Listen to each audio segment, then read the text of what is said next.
Hi, Christos Paloukas here again, coming in from my own home with Daniel Stanica for the 3Q interview. Daniel, would you like to introduce yourself? Oh, of course. Christopher, thank you for having me. I really appreciate it, and I'm really happy that I can talk a little bit more about what I'm doing. So, my name is Daniel Stanica. I'm working in marketing for like 20 years already. And my journey with WordPress, started like 12 years ago, something like this, when I discovered it and I liked it. And I've started building my first blogs. I haven't, it is till now, I haven't had any personal blog. Only the blogs that I built, they were like informational blogs where I just post content about what I'm doing. I'm building websites with WordPress. And as being part of my marketing work, I was focusing on SEO and recently on competitor analysis and competitor intelligence. And I'll be really delighted to tell you more about it and how can WordPress businesses can leverage it for their benefits. Competitor intelligence and competitor analysis. Before we go on to the questions, do you want to maybe give us an idea of what that is? Oh, definitely. So competitor intelligence, it means that you take information about your competitors, you understand what they are doing, you uncover their strategies, and using those information, you will be able to make your strategy better. So you will see exactly where you can compete, what spaces and niches you should go, what are their strategies, so you can adapt yours. And depend on how big you are, you can fight them or go to other different angles so you can improve your business. So besides knowing your customers, you also need to know your competitors just to ensure that you can compete effectively and increase your market share. Oh, okay. So it's like the KYC of your competitors? Interesting way to put it. Yeah. Well, as business intelligence, you go and get the information from inside the business, and you have all the details in a dashboard, and you understand how the business is and what works, what doesn't, what it can be improved and what cannot. You also need data on the competitors, or just to see exactly where you are. And for instance, let's talk about their prices. You need to know their pricing strategies so you can adapt yours. Because if you'll have, obviously, if you'll have a higher price, you'll lose customers to them. If you have a really small price compared to your competitors, then the problem will be that maybe you leave a lot of money on the table. So that's why you always need information about the competitors. So as business intelligence, it's getting information from inside the business, and which is easier because you can just need to download the reports and put them into some reporting software. About the competitor is not so easy. You need tools and you need people that know how to do it to be able to ethically get information about the competitors and then compare the data and find their weak spots and also their strong points to see how you can compete. Okay. It sounds like a lot of work. It is, Um, but it's fun. Cool. Let's segue right into the first question after that awesome intro you just gave us. Could you walk us through a practical example of how all of that works? Like how you have used analytics or competitor data, keyword targeting, is that a thing, or on-page optimizations? Like what? Let's go to the practical example. Yeah, for sure. So I'll give you. I work in different niches. So we have a lot of customers in the WordPress niche because we have to face it. WordPress, it's quite competitive now, and you know it. You are in the hosting industry, and you know that's a lot of competitivity there. But as an example, I'll give you about a WordPress development company that I worked for like a year. Unfortunately, I cannot give you the name because most of the clients I have, it's under NDA. But I can give you details about the work that we did. So basically, we were hired to investigate the competitor of the WordPress development business and understand how the competitors are doing better and what this business can do to sell more and get more customers.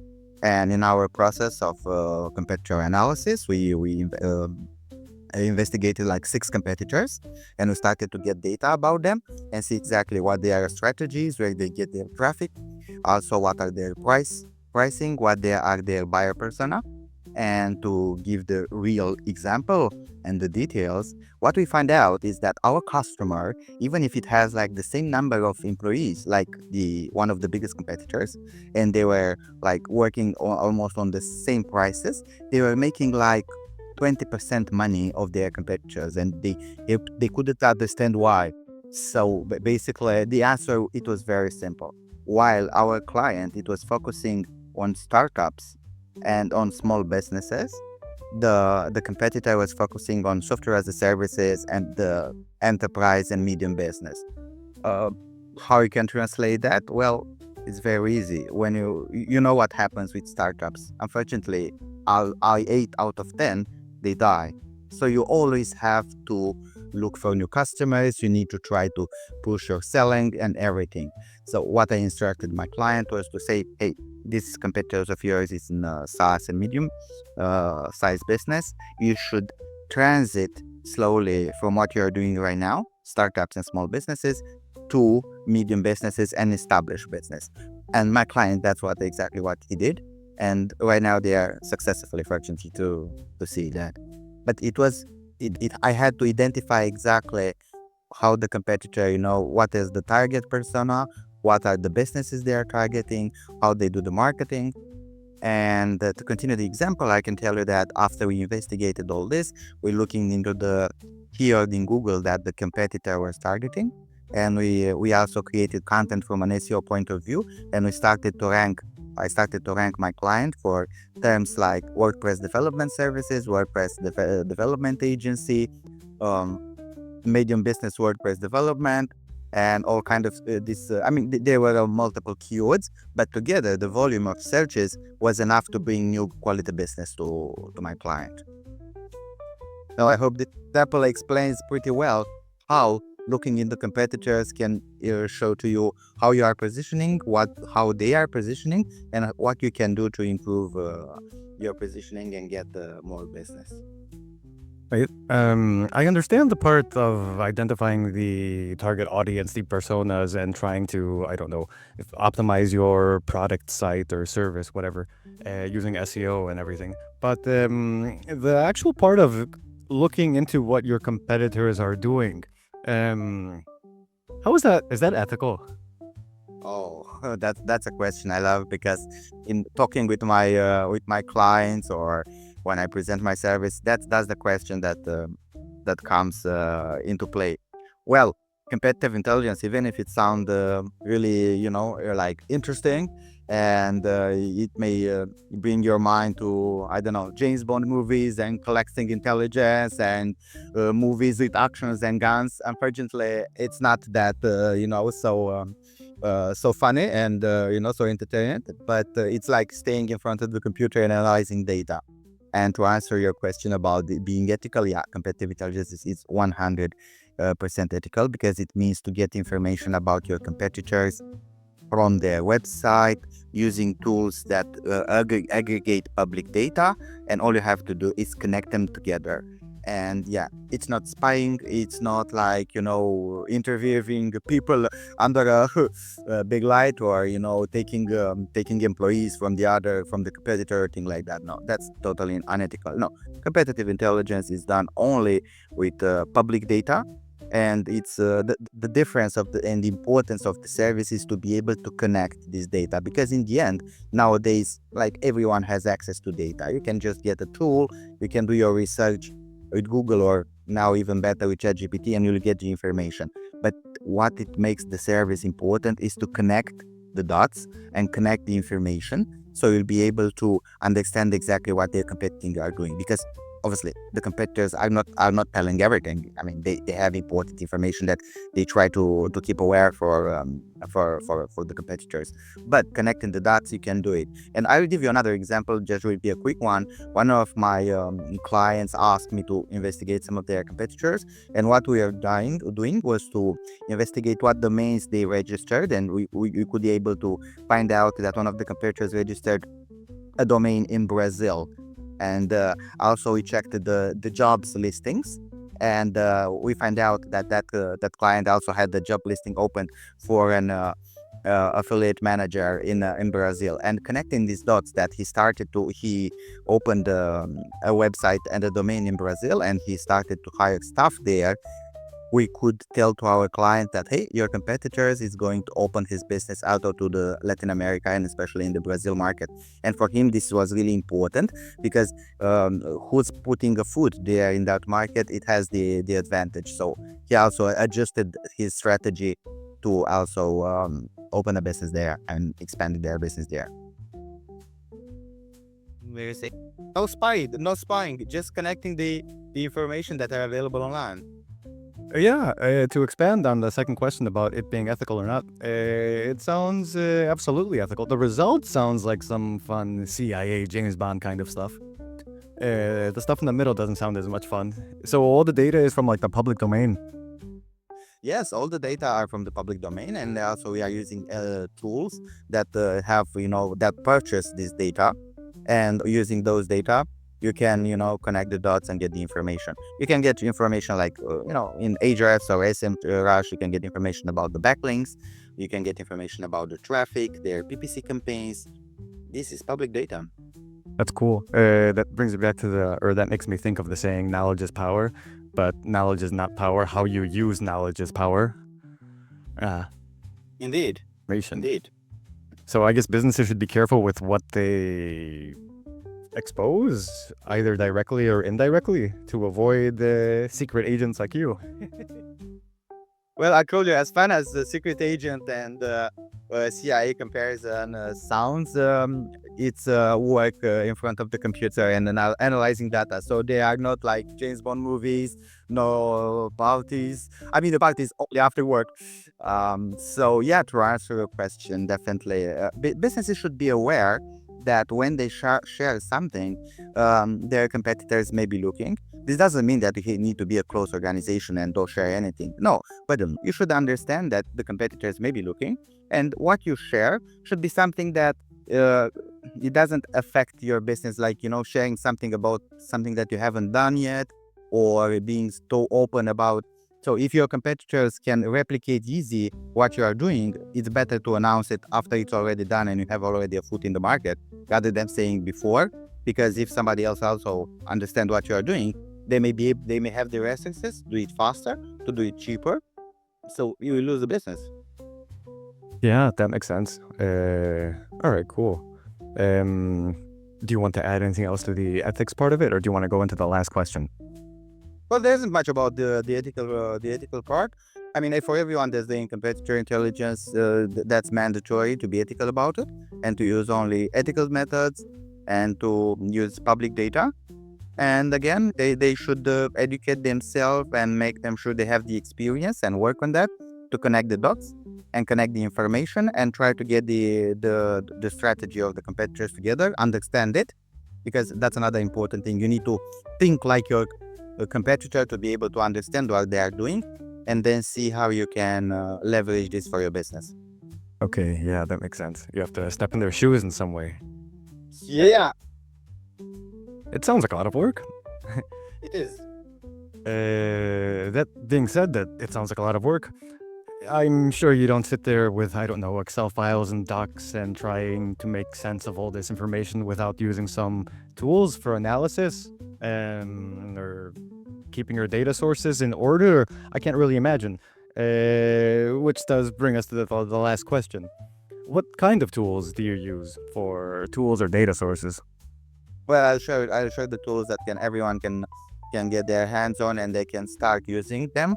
So the first one that I'll recommend, it's SEMrush, which it's powerful right now, and you can get a lot of information about social media, about traffic, about backlinks, about organic keywords, about PPC ads your competitors are doing, and definitely that's really important, and you'll have like an overview of what your competitors is doing in terms of SEO and PPC and digital marketing. The other tool that I recommend, it's competitors.app, and it's a small tool that you can get a trial on it, and you can enter your competitors there, and they will monitor the social media, they will monitor emails, newsletter, they will monitor also the website, so you can see exactly, for instance, when there is a pricing change, or there is a new discount coupon, or a new advertising campaign, so you'll be aware of it.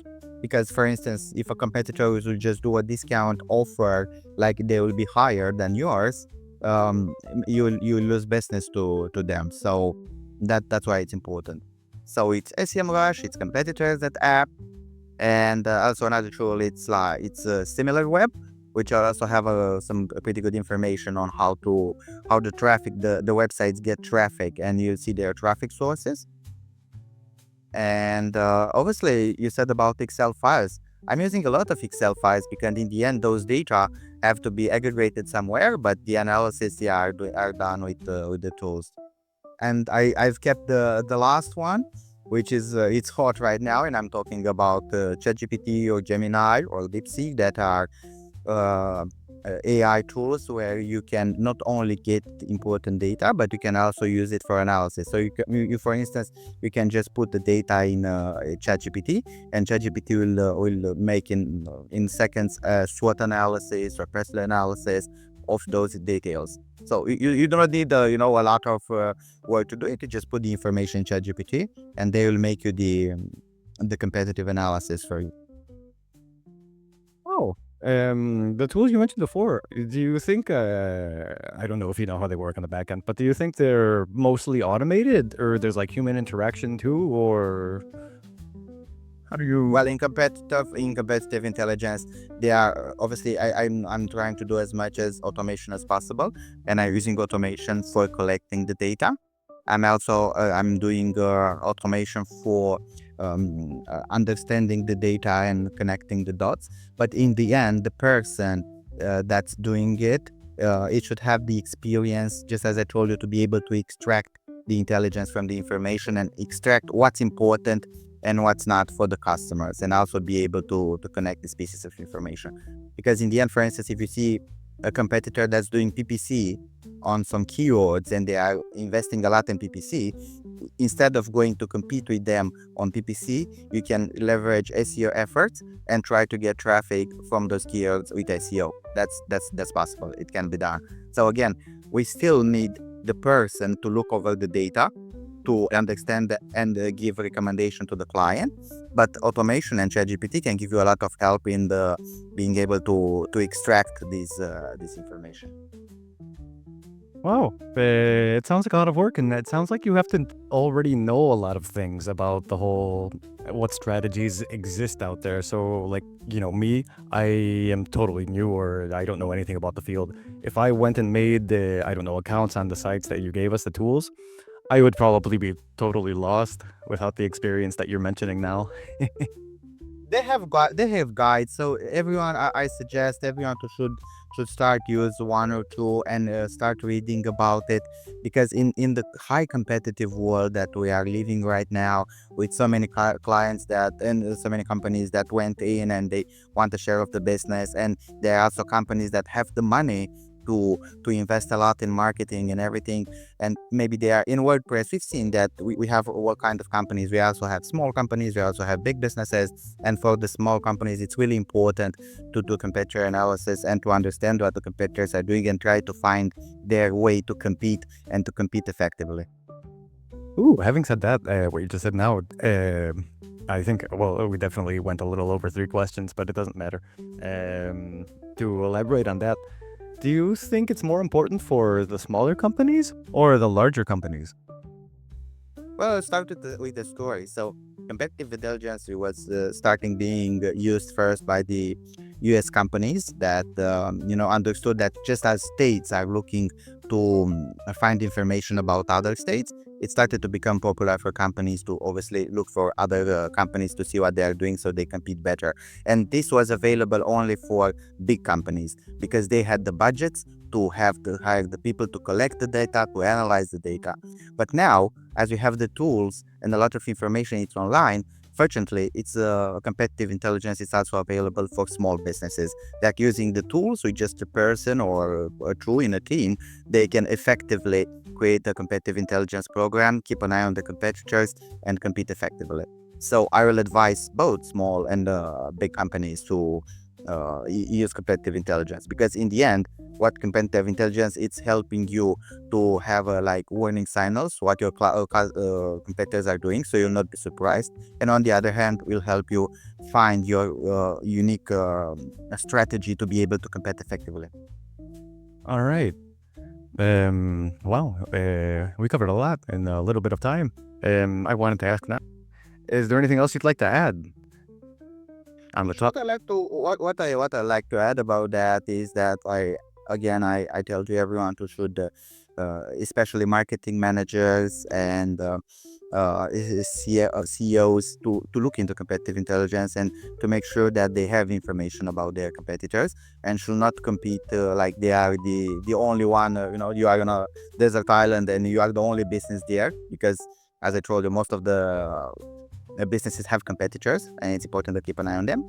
And again, especially in the WordPress space right now with all the competition, I suggest them to also do competitive intelligence to see what their competitors are doing and what they can do to improve their business and secure it for the future. All right. Well, thanks for all that insight. Where can people find you if they wanted to get in touch with you?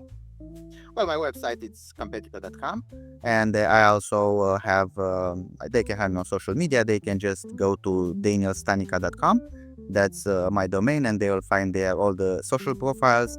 And if anyone has any questions or they need some guidance, I'm really passionate about what I'm doing. I can guide you in the right direction to start doing competitive intelligence. Great. I'll make sure to include all those links and your website in the show notes too. Thank you. Well, that was great. We had a great little talk just now about the new for me, topic of competitive intelligence. Nice. I guess it's time to say goodbye. Thank you for having me. Thank you. Thank you for being here. Bye. Bye, everyone.